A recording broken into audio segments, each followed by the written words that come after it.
আসসালামু আলাইকুম। আশা করি আপনারা সবাই ভালো আছেন আর আপনারা দেখছেন ইসলামিক জীবন চ্যানেলের ভিডিও। বন্ধুরা, আজকের ভিডিওতে আমরা রাসূল সাল্লাল্লাহু আলাইহি সাল্লামের মক্কা জীবনের শৈশব থেকে নবুয়তের ঘটনা জানব, যা শুনে আপনার মন ভালো হয়ে যাবে ইনশাআল্লাহ।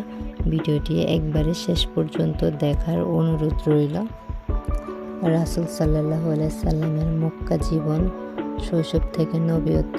নবী জীবনে মক্কা নগরীতে তার জন্ম বৃদ্ধি নবুয়ত লাভ করেন।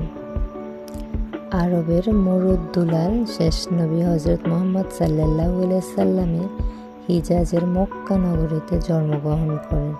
সেখানে জীবন 53টি বছর কাটান, যার মধ্যে 13 বছর ছিলেন নবুয়তের জীবন। অতঃপর তিনি মদিনা হিজরত করেন, সেখানে জীবন বাকি 10 বছর কাটান। অতঃপর সেখানে 63 বছর বয়সে মৃত্যুবরণ করেন। বুখারী 3902, মুসলিম 2351, মিশকাত 5837। বন্ধুরা, ভিডিওটি কেমন হয়েছে অবশ্যই কমেন্টে জানাবেন। ধন্যবাদ পুরো ভিডিওটি দেখার জন্য।